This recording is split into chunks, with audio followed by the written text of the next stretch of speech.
Y ese es el motivo de esta noche, hacer oración. Si usted no está sufriendo, pues le damos gracias a Dios por eso, pero conoce hermanos de esta congregación que lo están haciendo, que están sufriendo, familiares que están sufriendo.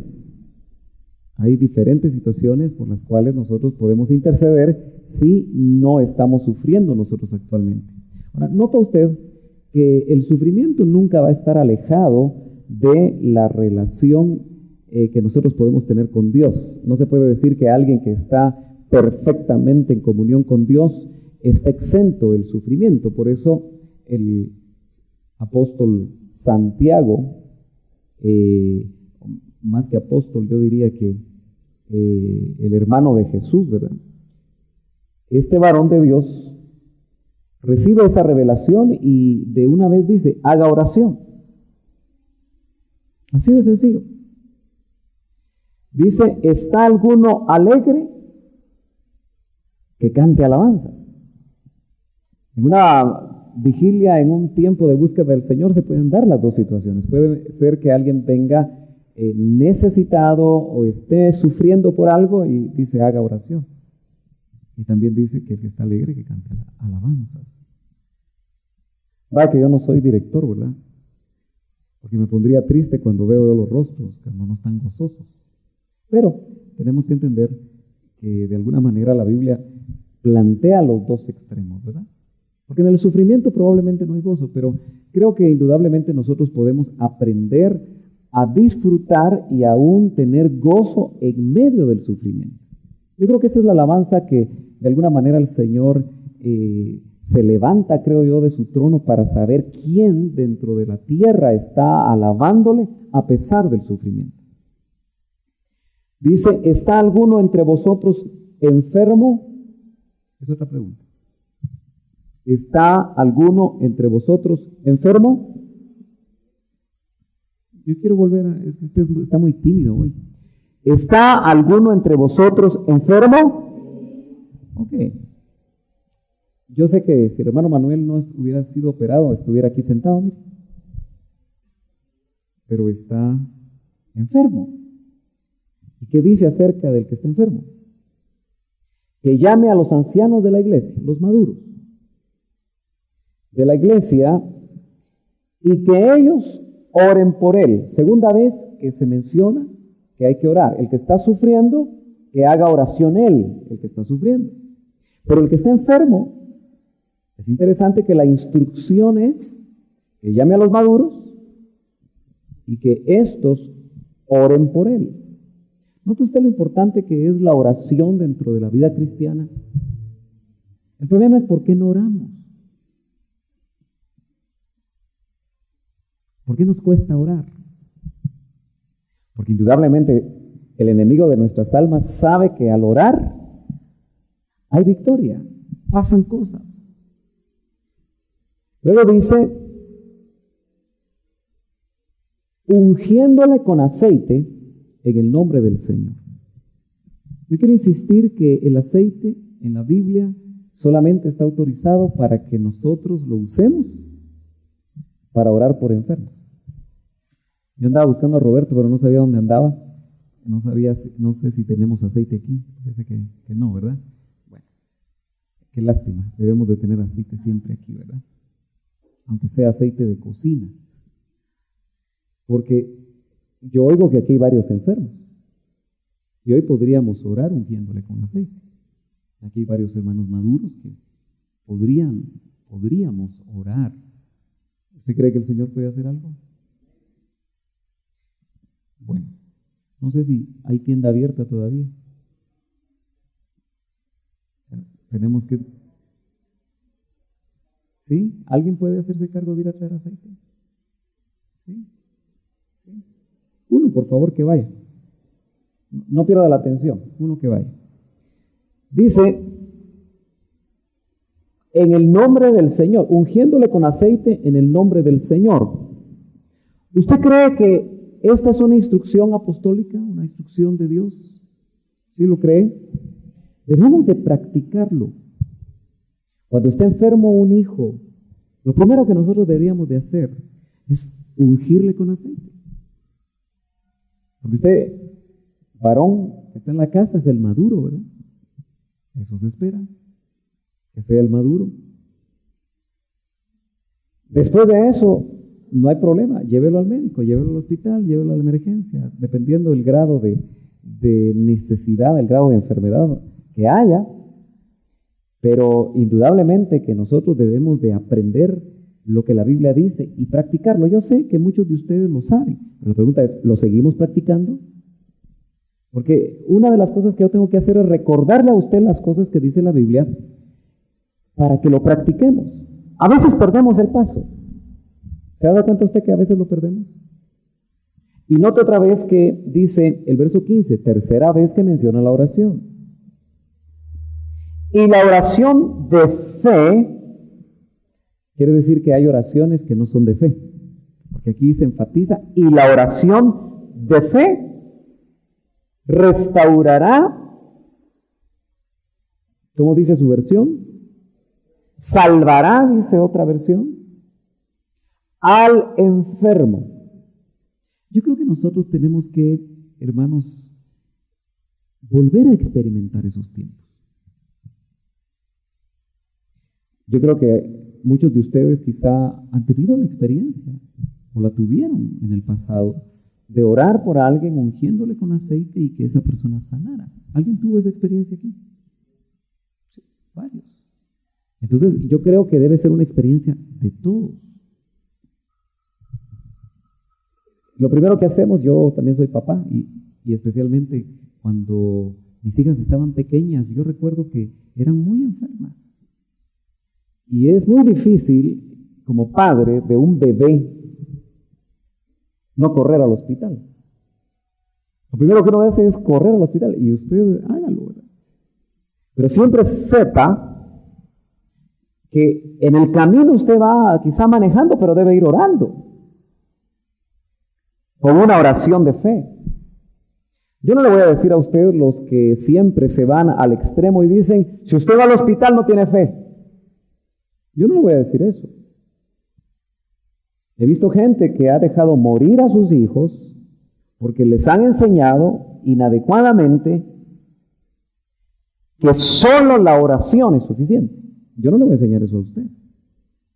Y aun cuando se lo enseñara, yo sé que usted es lo suficientemente maduro, no lo creería, ¿verdad? No lo tomaría. Pero eso es el extremo. Pero ¿cuál es el otro extremo? Que se nos olvida orar. Se nos olvida usar aceite. Se nos olvida hacer lo que la Biblia nos muestra. Y dice aquí, gracias, y la oración de fe, necesitamos aprender a volver a hacer oraciones de fe, hermanos. ¿A cuántos les cuesta tener fe? A mí me cuesta tener fe. ¿A usted le cuesta tener fe? Bueno, nos parecemos. Nos parecemos en lo incrédulo. Mejor deberíamos parecernos en la fe, ¿verdad? Pero dice que hay oraciones de fe y están a nuestra disposición el tener fe.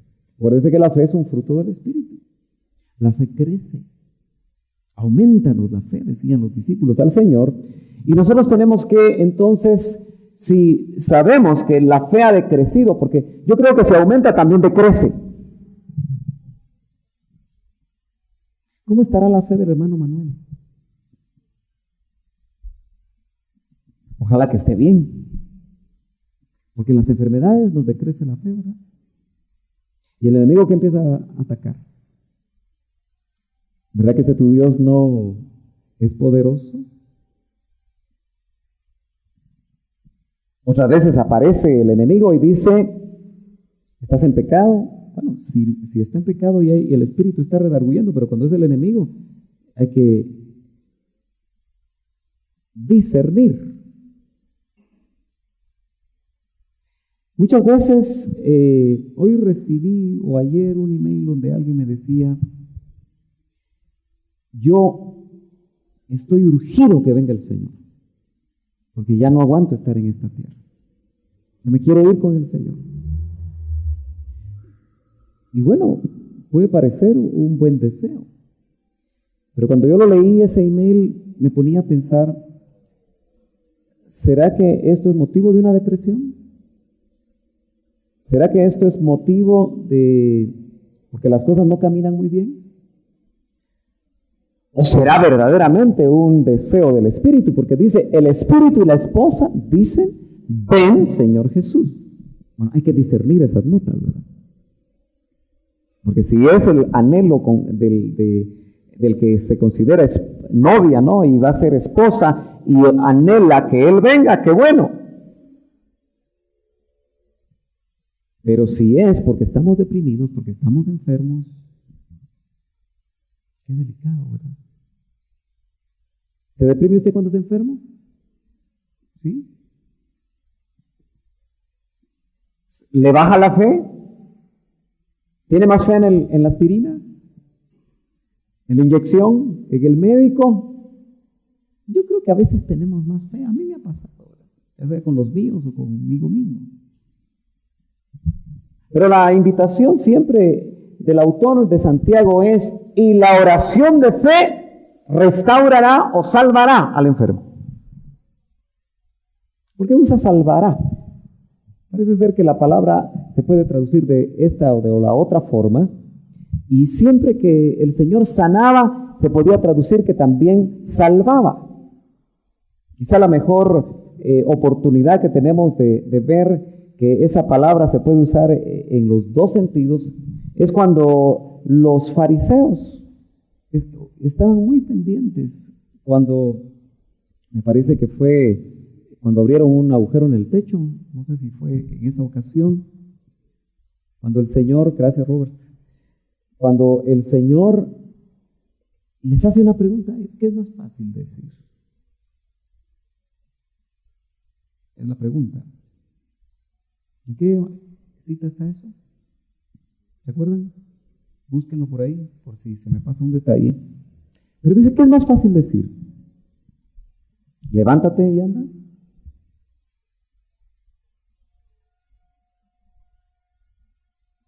¿O tu fe te ha salvado? Lo que estaba tratando de mostrar el Señor es, ¿qué es más grande? ¿El milagro de adentro o el milagro de afuera? El milagro de afuera, todo el mundo lo ve. Todo el mundo quiere ver milagros de afuera. ¿No es cierto? A veces no estamos muy dispuestos a ver los milagros de adentro. A veces no estamos tan conscientes de los milagros de adentro y a veces los milagros de adentro son más grandes. Y el Señor le dice, tu fe te ha salvado. Entonces todos dijeron, entonces no puede. Y el Señor, entendiendo lo que estaban diciendo, discerniendo lo que estaban diciendo, le dice, bueno, levántate y anda. Pero él antes ya había operado lo interno, lo que le iba a traer salvación a este hombre, pero también sanidad. Entonces es muy importante que nosotros recordemos que la oración ayuda en el sufrimiento. Mateo 9. Veamos los detalles para recordar este pasaje. Mateo capítulo 9. Vamos a leer el verso 5. Desde el 3. Y algunos de los escribas decían para sí, este blasfema. Porque lo que le dijo en el verso 2, tus pecados te son perdonados. Y Jesús, conociendo sus pensamientos, dijo, ¿por qué pensáis mal en vuestros corazones? Porque ¿qué es más fácil decir? ¿Tus pecados te son perdonados? O decir, levántate y anda. Pues para que sepáis que el Hijo del Hombre tiene autoridad en la tierra para perdonar pecados, note usted que Él antepone el perdón de los pecados, es decir, el milagro interno. Y dice, para que ustedes sepan que yo tengo autoridad de hacer el milagro interno, entonces dijo al paralítico, levántate, toma tu camilla y vete a tu casa. Eso significa que cuando el Señor opera internamente en la vida del hombre, eso abre la puerta para el milagro externo. Usted tiene que entender que primero se debe dar el milagro interno. Primero, Dios tiene que producir fe en nosotros, que es algo interno, algo que no se puede pesar, que no se puede medir, que no se puede cuantificar, porque Él buscaba si había fe en el que iba a sanar. ¿Se acuerda usted de aquel padre de familia que los discípulos no habían podido cuando estaba Él en el monte de la transfiguración con los 3 apóstoles más cercanos a Él? Los 9 no habían podido echar fuera el demonio que hacía que este joven estuviera mudo. Y cuando baja le dice el Padre, tus discípulos no pudieron. Lo interesante es que el Señor le dice, este género no sale sino con oración y ayuno. No sé cómo interpreta usted esto, pero yo lo interpreto literal. Hay espíritus que pueden estar dañando tu familia, tus hijos, tus posesiones, o a ti mismo, que pueden no salir sino con oración y ayuno. ¿Será importante entonces la oración y el ayuno? Yo creo que sí. Yo creo que debe formar parte de nuestra vida cristiana, el saber, el discernir, el poder tener la guianza del Espíritu para el ayuno, para la oración, para la vigilia. Porque la vigilia puede ser en tu casa. Tú puedes decidir un día vigilar por una situación familiar. Una de las cosas que meditaba hoy en la mañana acerca de esta noche era la importancia de recordar que se debe de orar específicamente. A veces nosotros divagamos medios adormitados y oramos por cualquier cosa, ¿no es cierto? Y divagamos y divagamos y divagamos y divagamos y muchas veces no somos específicos. Usted ya aprendió a orar específicamente. Hay momentos en los que hay que orar específicamente.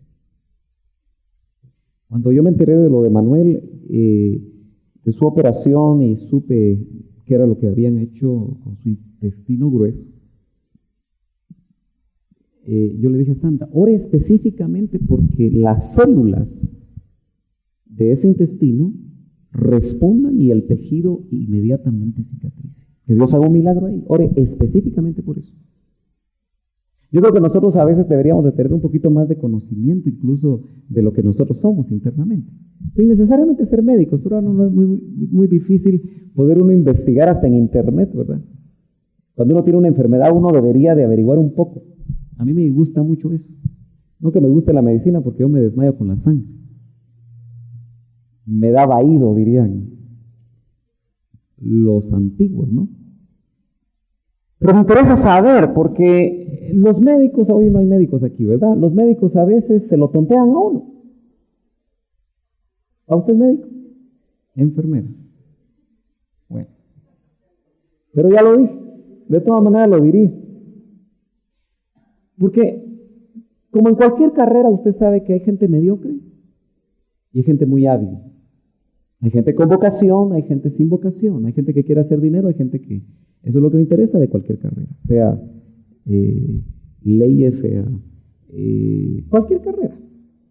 Entonces en la medicina, cuando el médico no sabe de qué se trata, le dice a uno un montón de cosas, entonces yo prefiero ir a investigar.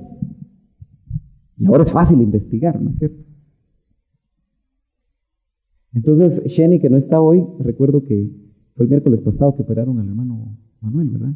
Estaba en la universidad y ella me llama y me da toda una clase. Yo no recordaba que era médico y me dijo que le hicieron esto, que le hicieron aquello. Me estaba hablando en chino usted. Ella sí sabía exactamente qué le habían hecho, pero eso me sirvió a mí para orar específicamente. Y decirle a Sandra, ora específicamente porque eso cicatriza.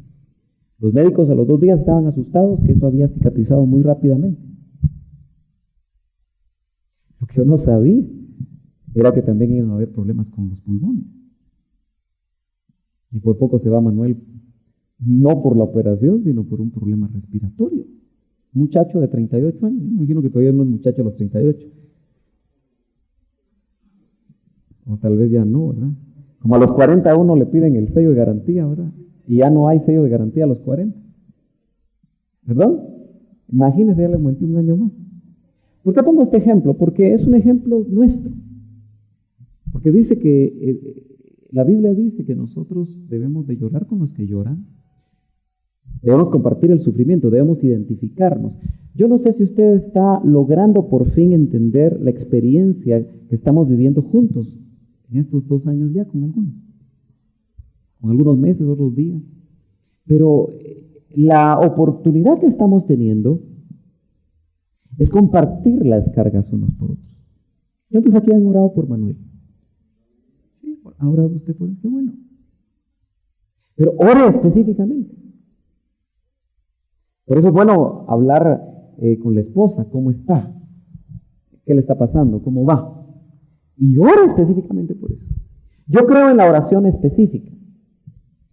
Yo recuerdo que cuando yo llegué a LIM hace un buen tiempo ya, desde el 83 hace 23 años, yo me topé con un libro. No sé y no recuerdo quién me lo dio, pero era un libro que se estaba leyendo bastante en el LIM. El doctor Ríos tenía la costumbre a veces de recomendar libros. Yo no sé si él lo recomendó porque yo acababa de llegar. Recuerdo algunos que él recomendó. Y la gente, yo imagino que cuando él recomendaba, me debían haber dado comisión porque me imagino que se vendían un montón de esos libros que él recomendaba. Y el libro que yo leí fue La Cuarta Dimensión de Paul Yonggi Cho. ¿Alguno lo leyó? No sabe de eso. Bueno, ahora que fui a Nueva York, lo volví a comprar porque a mí me pasa, ¿verdad? Que presto los libros y se desaparece. Entonces me imagino que lo presté porque no lo tenía en mi biblioteca. Y tengo la cita con el tiempo, no sé cuándo, de volverlo a leer. Es un libro muy pequeño que se lee en una sentada. Lo cierto es que ahí descubrí varias cosas. Por ejemplo, la diferencia entre logos y rema está muy claramente detallada por Yonggi Cho. Ahora se llama David Yonggi Cho. No sé por qué se cambió el nombre. Pero lo cierto es que una de las cosas que este hombre, y los que tal vez lo leyeron, y en esos tiempos que yo llegué al LIM, esto se platicaba, se compartía. Y fue algo que movió a mucha gente, solo que cada quien pide como le conviene, ¿verdad? Y a veces para sus propios propósitos. Pero lo cierto es que este hombre que tuvo tuberculosis cuando empezó su trabajo en Corea, porque había mucha pobreza en ese tiempo, necesitaba una bicicleta. Pero lo que le sorprendió es que él oraba por una bicicleta. Y la voz dulce del Espíritu Santo, porque ¿cuántos saben que la voz del Espíritu Santo es dulce? Muy suave. Le empezó a hablar a su corazón y le dijo, sí, pero me pides una bicicleta porque la bicicleta no le llegaba. Y él va a orar. Y si algo tiene la iglesia de Paul Yonggi Cho en Corea, es que saben orar. Un testigo, el doctor Ríos, cuando estuvo allá, en la década de los 80, fue invitado a estar ahí, y de labios de él yo oí que él compartió que lo que más le impactó de esa iglesia fue la oración, la forma como esos chinitos, decía él, oraban. Ellos tienen una montaña de oración. Esa montaña de oración tiene metidas así en la montaña, como las montañas siempre son así en pendiente, me parece que hacen como cubículos con una puerta, y miles de esas personas todas las mañanas de madrugada están orando ahí en los cubículos, igualito que nosotros. Que necesitamos una montaña de oración. Nos dan un cerro y al cerro vamos. Eso era otra cosa muy normal en los tiempos originales de Ministerio Selim. La gente iba a los montes a orar. Todavía recuerdo cuando, le voy a terminar lo de Paul Yonggi Cho y después me paso otra cosa. Y después regreso a la Biblia, ¿verdad? Pero es importante que yo le recuerde estas cosas a usted, porque son cosas que yo creo que nos van a mover a los jóvenes que no lo hacen a hacerlo, y a los viejos que se nos olvidó a volver a las sendas antiguas, porque estas son las sendas antiguas. Las vigilias en el LIM eran tremendas, los ayunos también. ¿Por qué? Porque se veía el mover del Espíritu de Dios. Ahora yo creo que aquí no se va a ver el mover del Espíritu de Dios si todos no nos disponemos. Porque esto es asunto no solo del pastor, es asunto de todos nosotros. Es asunto de tomar decisiones, es asunto de dejar ya un montón de lastres y un montón de tonteras que tenemos en la cabeza para buscar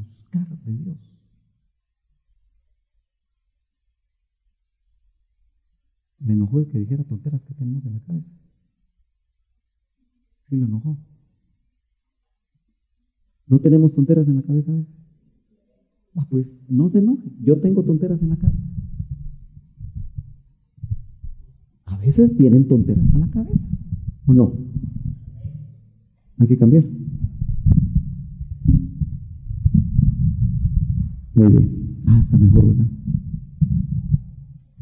Yo le hablo así porque le tengo confianza. Ahora, si no quiere que le hable con confianza, le voy a hablar estirado, pues. Pero hay cosas que a veces tenemos en la mente que nos sacan. Bueno, para terminar, Leopoldo Bicho, el Espíritu le hablaba y le decía, es que no me has pedido específicamente qué clase de bicicleta, qué color, qué marca. Él así lo cuenta en ese libro. Usted lo puede comprar y lo puede leer. Y lo puede interpretar a su manera y sacarle provecho a su manera. Lo cierto es que cuando él entendió el principio, pidió específicamente, y parece que a partir de ahí empezó a pedir específicamente. Bueno, entonces las jóvenes de Lima empezaron a pedir, lo quiero de ojos azules. La bicicleta él la quería porque necesitaba seguir haciendo la obra de Dios. Y como estaba medio tuberculoso, me imagino que le costaba caminar. Seguramente la bicicleta le sirvió para hacer la obra de Dios, no para su placer. Ya cuando torcemos el camino y empezamos a pedir para nuestro gusto, para nuestros deseos, probablemente esa oración no es contestada. Ahora, el punto que yo lo quiero enfatizar es que tenemos que aprender a pedir específicamente. Mi familia a mí me ayuda a orar cuando yo no tengo trabajo. Yo tengo una pequeña empresa y a veces no hay trabajo. A veces hay mucha competencia. Hago ofertas y no salen. Y este año ha sido muy parecido a eso. Por eso cuando hay, a veces hay que trabajar hasta 14 horas usted. Pero bueno, eso. Hoy me dijo alguien, eso le pidió al Señor, pues. ¿Pues fuiste vos? ¿O no fuiste vos? Yo a veces cruzo con quién hablo ustedes. Bueno, pero lo cierto es que en una ocasión ellas oraban por trabajo, porque el trabajo es algo muy amplio, ¿no es cierto? Yo en ese tiempo hacía gasolineras. Y las gasolineras son construcciones que hay que hacerlas muy rápido, con una gran presión, trabajo de día, trabajo de noche, y con baja utilidad, y con un riesgo enorme. Y va de orar ellas y va de darme gasolineras y los márgenes eran pequeños. Entonces el espíritu otra vez le dijo a mi esposa, están orando mal. Pregúntale a tu esposo dónde tiene más márgenes. Entonces yo le dije, ¿dónde? Como ese día es secreto, ya no le digo. Y entonces con las nenas empezaron a orar. Y usted no me va a creer a mí, pero mi producto constructivo giró y la utilidad subió y tenía menos trabajo yo. Entonces ahí yo entendí, y él entendió, y la familia entendió que hay que orar específicamente. Usted le pide trabajo al Señor, le van a dar trabajo. Y de repente usted va a estar 14, 15 horas trabajando y con poca utilidad. Eso es en cuanto al trabajo. Ahora, hay cientos de peticiones que usted tiene en su corazón, ¿no es cierto? Por sus hijos, por su trabajo, por el ministerio quizá o el servicio que usted quiera hacer en la iglesia, no sé, usted puede tener muchas inquietudes. Ore específicamente. Vamos a hablar un poquito de eso. Bueno, ya hablamos bastante de eso, pero si regresamos a Santiago, dice, la oración de fe restaurará al enfermo y el Señor lo levantará. Note usted que no es la oración la que lo va a levantar, es el Señor. No es el anciano que llegó a orar por él.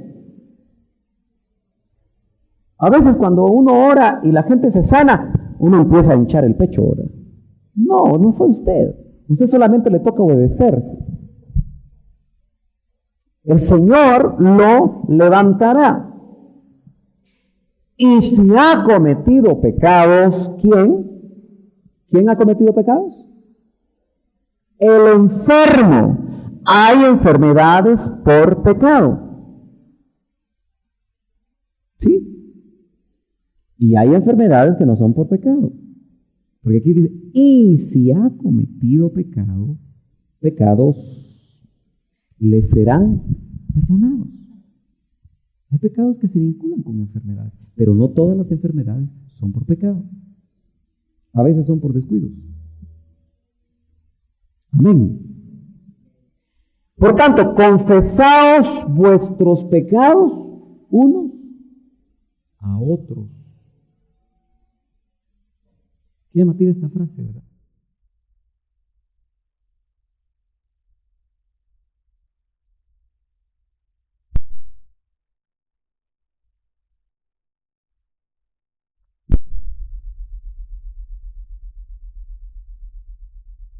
Confesaos. Habla de una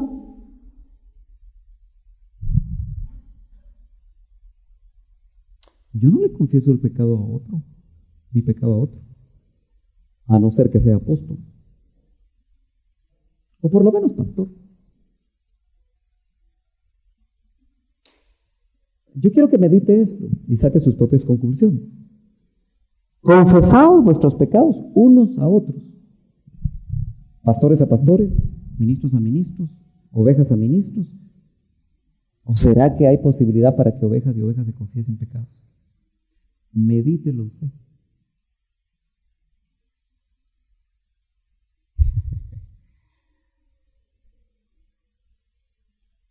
Indudablemente tiene que haber madurez en esto, ¿verdad?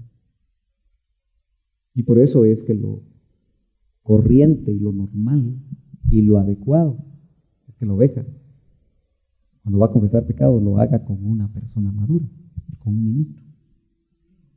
Pero ¿no cree que todos deberíamos ser maduros? O por lo menos deberíamos de ir alcanzando madurez. Porque en algún momento usted va a necesitar confesar algo.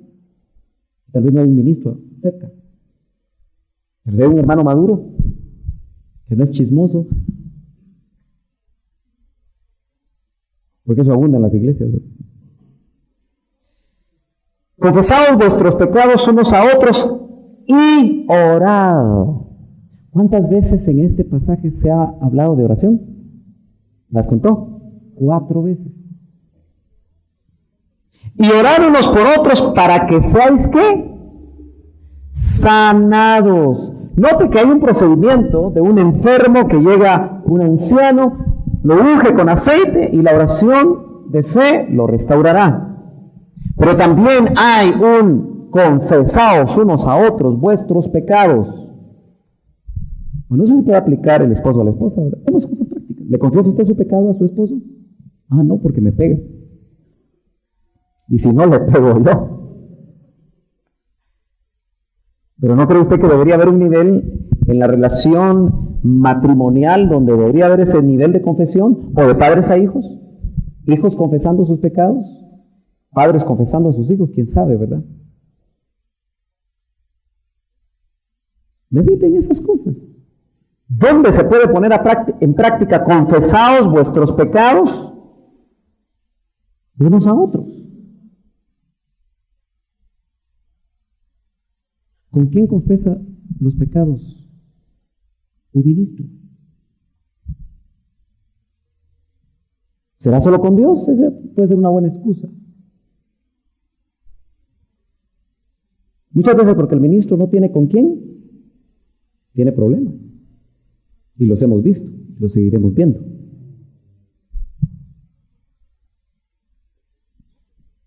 Porque note que habla de una relación horizontal. ¿Con quién confiesa los pecados Roberto? ¿O no tiene pecado Roberto? ¿Con quién confiesa Francisco? ¿Con quién confiesa Jorge o Pablo? ¿O ya no pecan muchachos? Dice que el que no peca le hace a Dios mentiroso. ¿A quién le confiesa? Yo le confieso solo a Dios. Eso es orgullo. Pero la Biblia dice, confesaos vuestros pecados unos a otros. ¿Será que los ministros ya estamos exentos de eso? ¿Será que usted, porque es maduro o tiene 20 años de ser cristiano, ya está exento de eso? Siempre agarramos esto y lo metemos exclusivamente al departamento de administración. Bueno, aquí no hay departamento de administración. ¿Dónde va a confesar usted? Con Dios. Bueno, esa es relación vertical. Pero a veces como que la liberación conlleva la confesión horizontal. Medítelo. Y orad unos por otros para que seáis sanados. Note que está en el contexto de enfermedad física, pero también provocada por pecado. Pero quizá yo quisiera ser un poquito más amplio y pensar que muchos de nosotros estamos enfermos, pero en el alma.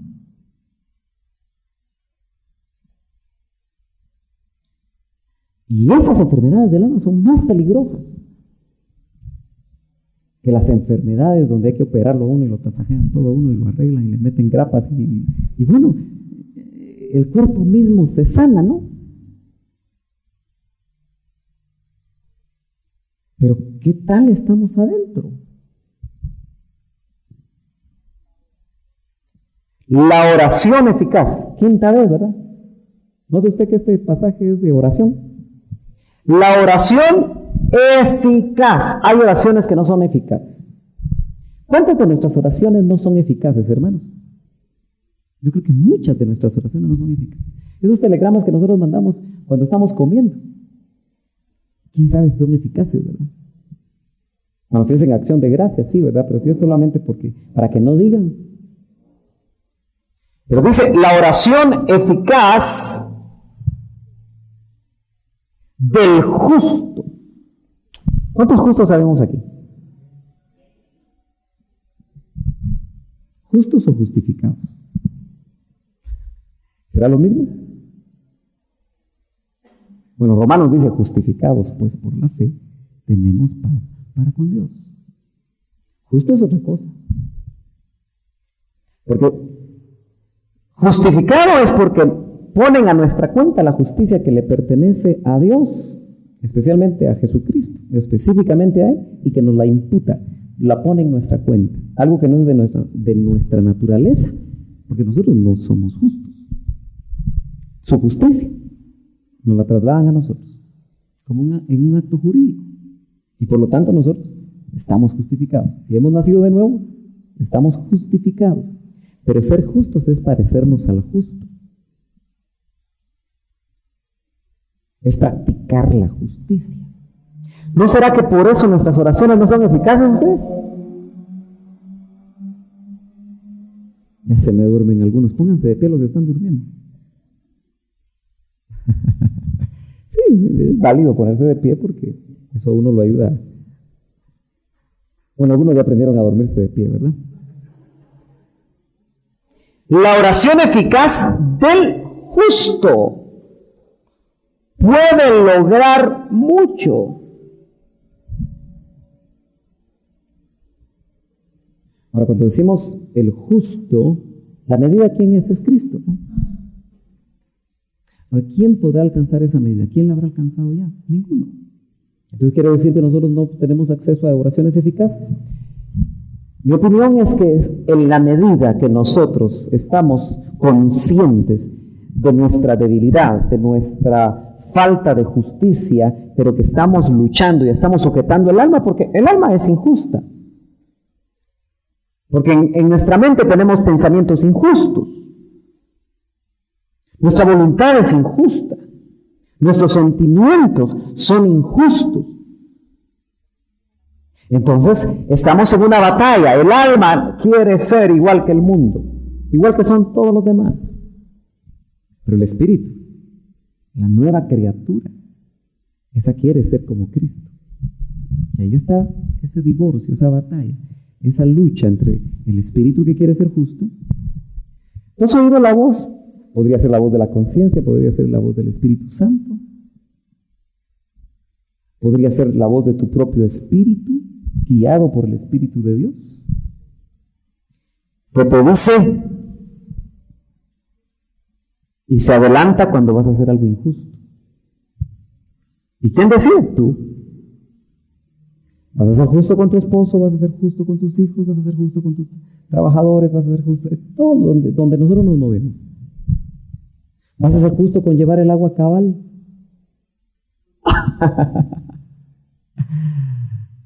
¿Quién cuenta un cisterna de agua, verdad? Solo se le mete un palito así para saber si... Pero como hasta la gasolina la venden robada, ¿sí? Pero en todo hay que tomar decisiones de justicia, ¿no? ¿Vas a dar los precios correctos para los productos que importas? ¿Qué más? ¿Voy a poner los materiales adecuados en la construcción que estoy haciendo? Eso es justicia, ¿no? ¿Voy a ser cabal o no voy a ser cabal? Bueno, la oración eficaz del justo puede lograr mucho. Usted se ha dado cuenta que hay personas que le dicen, mire hermano, ore por mí porque a usted Dios lo oye. A mí me lo dicen mucho, digo, ¿y a usted por qué no lo oye?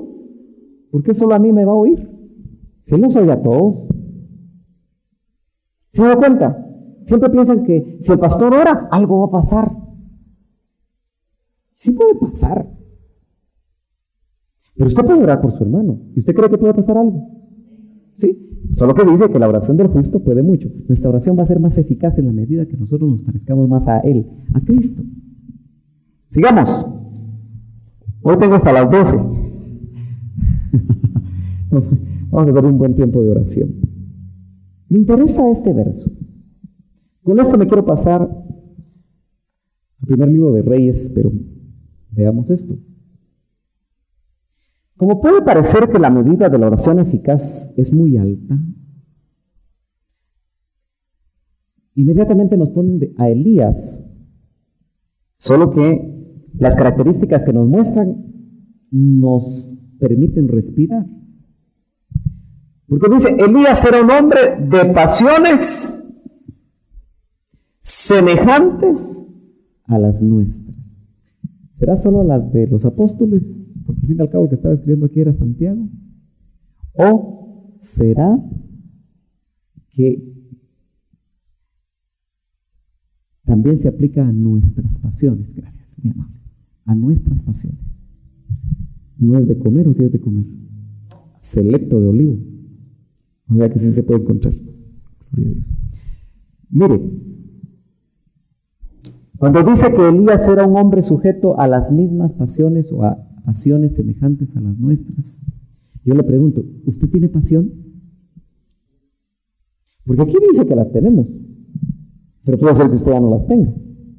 Por eso le pregunto, ¿usted tiene pasiones? Bueno, Elías también las tenía.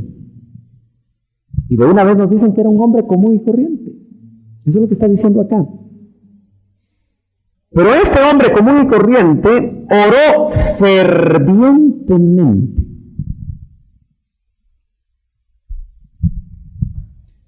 ¿Cómo ora usted? ¿Cómo oro yo? ¿Oraremos fervientemente? ¿Quién aquí ha tenido un tiempo de oración ferviente?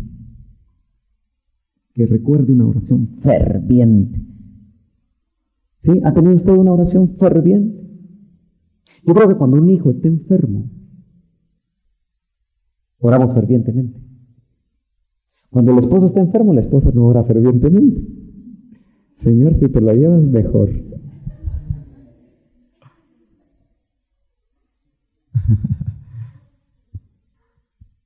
Oramos fervientemente por un trabajo cuando no hay, porque eso desespera. Cuando el callo nos aprieta, oramos fervientemente. ¿No es cierto? Pero no oramos continuamente, fervientemente. Pero este hombre dice que oró fervientemente. O sea, hay una oración ferviente. Hemos hablado de una oración de fe. Hemos hablado de una oración eficaz. Ahora hablamos de una oración ferviente. ¿Ora usted fervientemente por realmente llegar a la estatura del varón perfecto?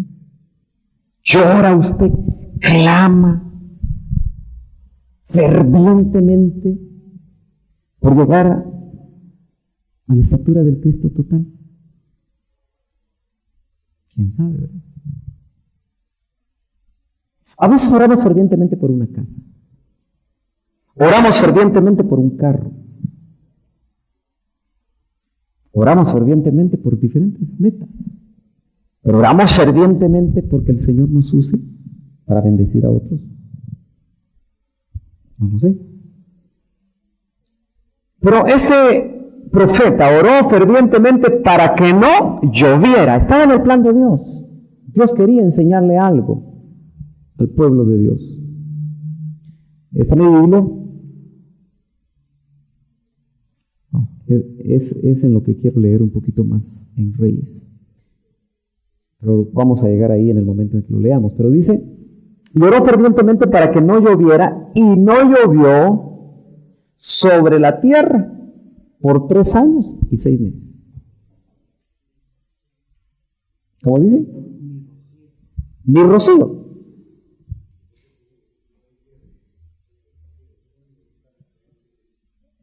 Ok, interesante.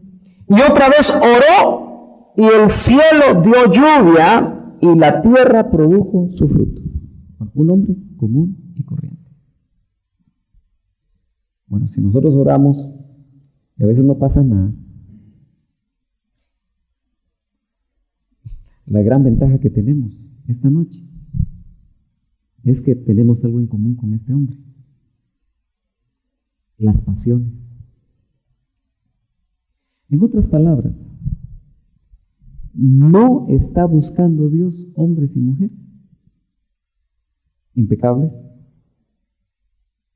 sino que está buscando hombres y mujeres que oren fervientemente para que hacen cosas. Ahora, déjame ir rapidito a Reyes, el primer libro de Reyes, capítulo 18. Solo quiero leer unas cositas ahí. Verso 41. Vamos a hablar siempre de este hombre Elías.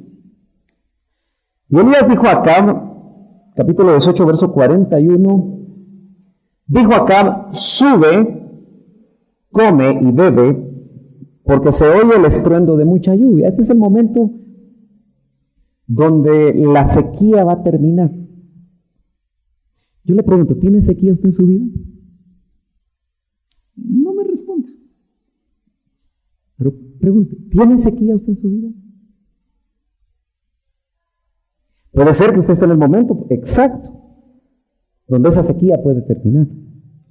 Como la sequía natural que el pueblo de Dios sufrió por 3 años y medio. Yo no sé si usted reconoce si la tiene o no la tiene, cuánto tiempo lleva en eso. Porque se oye el estruendo de mucha lluvia. Acab subió a comer y a beber, pero Elías subió a la cumbre del Carmelo. La cumbre del Carmelo ya era familiar para el profeta, ¿no? Fue ahí donde capítulos antes él se enfrenta a los profetas de Baal para demostrarle al pueblo de Dios que se había ido tras los Baales, que Jehová era el Dios verdadero y el que hacía descender fuego del cielo. O sea que para que la sequía se vaya, a veces tenemos que matar a los profetas de Baal que hemos dejado que en nuestro corazón dominen. O por lo menos tenemos que establecer otra vez el señorío de Cristo. Porque el señorío de Cristo puede ser que lo tenga otro, otra o algo. Porque eso fue precisamente lo que hizo Elías en el Monte Carmelo. Pero eso lo puede leer usted despacio. Verso 42. Acab dice: subió a comer y a beber, pero Elías subió a la cumbre del Carmelo. Y ahí se agachó en tierra. Hermano Joel, ¿usted me puede ayudar? ¿Me puede ayudar? ¿Sí? Depende, me está diciendo con sus ojos. ¿Me puede ayudar a venir aquí? Póngase de frente, por favor. Puede hacer lo que aquí dice, viendo a los hermanos. Se agachó en tierra. Agáchese. Y puso su rostro entre las rodillas. ¿Puede hacer eso? Gracias. A veces como que las posiciones son importantes, ¿verdad? ¿Cuándo fue la última vez que usted se arrodilló en su casa cuando no le tenemos que decir, arrodíllese, hermano, por favor?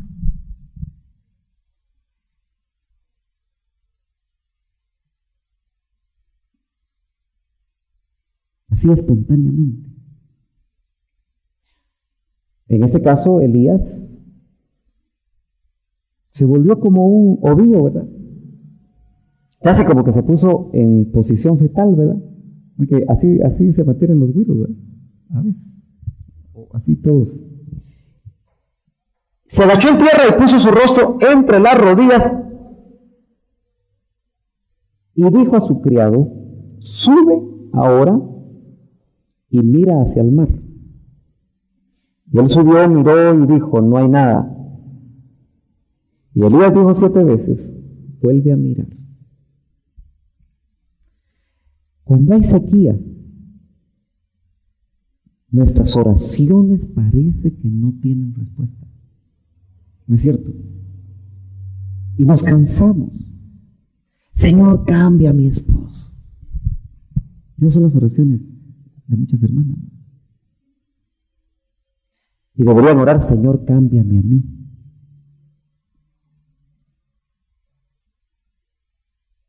Y para empatar el partido, lo mismo deben hacer los varones. El varón que ora, Señor, cambia a mis hijos, debería orar, cámbiame a mí. Porque cuando yo cambio, generalmente hay cambio en mi familia. ¿Cuántos dicen amén? Acuérdense, si usted está de acuerdo conmigo, diga amén. Porque indudablemente nosotros siempre esperamos que los demás cambien. Señor, cambia a mi pastor. Ore para que Dios lo cambie a usted. Y tal vez ahí le oye Dios.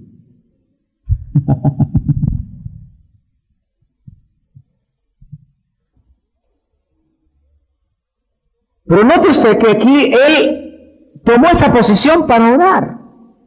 Yo no sé si era el secreto de Elías, no lo sé. Pero era una posición, mira, incómoda, ¿verdad? ¿Le costó, hermano Joel? ¿Se imagina una hora así? Hay que estirarlo, le da la, ¿cómo se llama? La chiripiolca, ¿verdad? O la garrotera, ¿verdad? Solo que ya no hace ejercicio usted, realmente se pone uno a orar de rodillas y se queda todo tieso, especialmente si hay frío. Una falta de costumbre, ¿verdad? Y dijo a su criado, sube ahora. Está orando, no dice cuánto tiempo, pero se infiere que está orando. Ahora, yo me pregunto, ¿el criado oraría? A ver, ¿no? ¿Usted qué piensa? ¿Oraba el criado de Elías? ¿Qué piensan ustedes? ¿Qué piensan los teólogos? ¿Oraba o no oraba? A ver.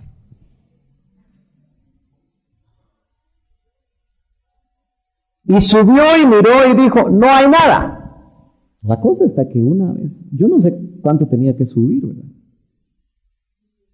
El Carmelo haber sido alto para poder ver al mar. Es como cuando usted sube al volcán de agua, ve el mar, ¿verdad? En el Pacaya se ve el mar, los que han subido. ¿No? ¿No? ¿Dónde se ve el mar? ¿En cuál? En el de Acatenango. Ok. ¿Y cuesta subirlo? Cuesta. Bueno, yo me imagino que él estaba en una mesita un poquito más baja, Elías, ¿verdad? Porque le dice, sube, porque no puede estar en la cumbre y decir, sube, ahora es lo que se suba a las nubes, ¿verdad? Y le haber costado al criado subir, y haber dicho, mi patrón, debe estar loco.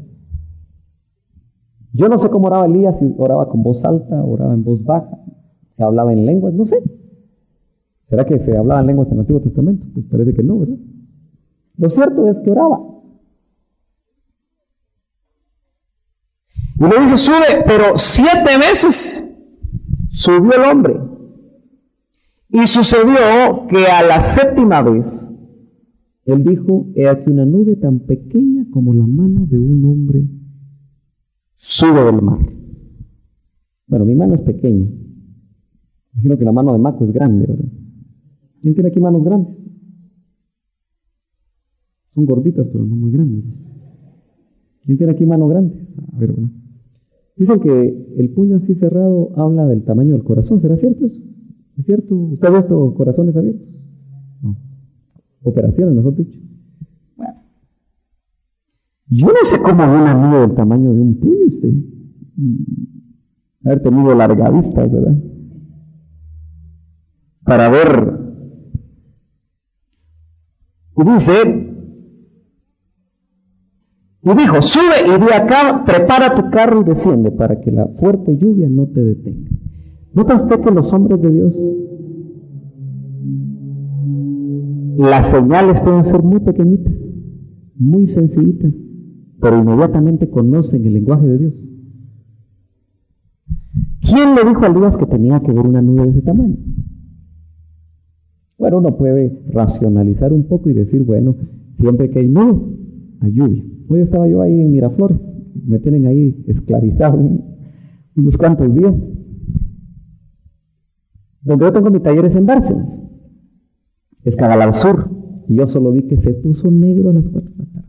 Pero negro. Al ratito me hablan por radio y me dicen, se fue la luz. Yo tenía que fabricar un montón de cosas. Les dije, no se vayan porque ya los conozco. A veces no sé si es excusa porque se quieren ir rápido.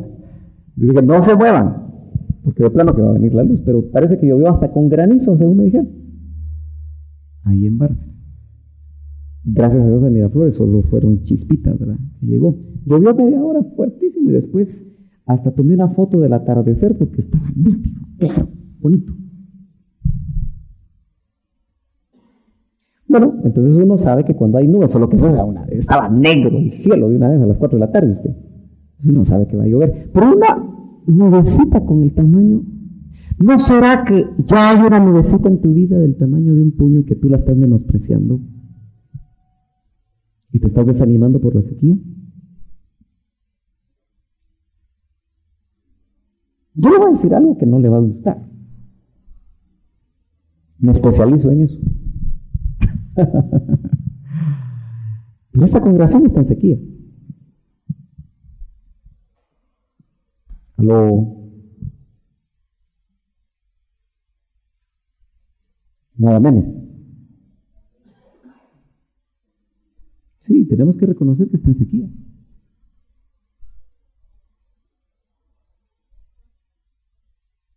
¿No será que tenemos que hacer como Elías y subir al Carmelo y orar fervientemente para que llueva? Acuérdense que la congregación está compuesta por todos nosotros. Y si usted reconoce que está en sequía, usted está en sequía y yo estoy en sequía.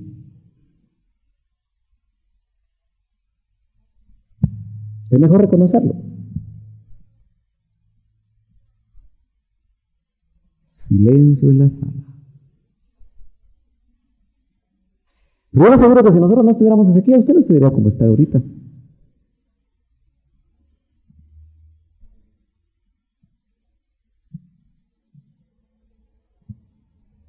Es bueno reconocer cómo estamos.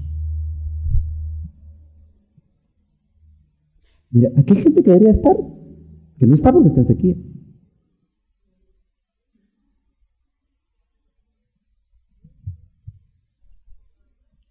¿Cree usted que podemos tener la fe suficiente? Porque Elías tenía fe usted. Pero tenía también pasiones que hacían que después de grandes victorias dijera, Señor, mejor mátame.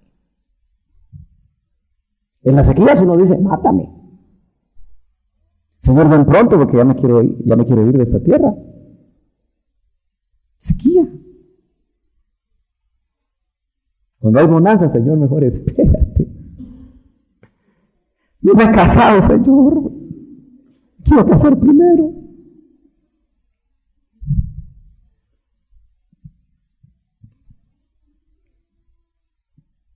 La mano de un hombre sube del mar. Suficiente para él. ¿No será que en esta noche he platicado con una oveja aquí y me dice, mira, lo que yo estoy viviendo es como un túnel oscuro, pero veo una pequeña luz. ¿Usted ve la pequeñita luz al final del túnel? ¿Sí la está viendo? Bueno, puede ser su puño, su nube del tamaño del puño de un hombre. La sequía viene muchas veces porque nosotros hemos expectado cosas, hemos esperado cosas que no necesariamente Dios las quiere dar. Nos hemos propuesto metas, hemos hecho planes y quizá no le hemos preguntado a Dios. El pueblo de Israel había sequía porque se alejó de Dios. Acuérdate, venir a estas reuniones o asistir a tus discipulados no significa necesariamente que tú estés cerca de Dios. ¿Amén o no amén? Entonces tenemos que considerar nuestros caminos. Tenemos que chequear si ya varios de ustedes reconocen que hay sequía. Bueno, al final de esta vigilia podemos orar fervientemente, reconociendo nuestra situación. Ahora yo le digo, no se va a sentir triste.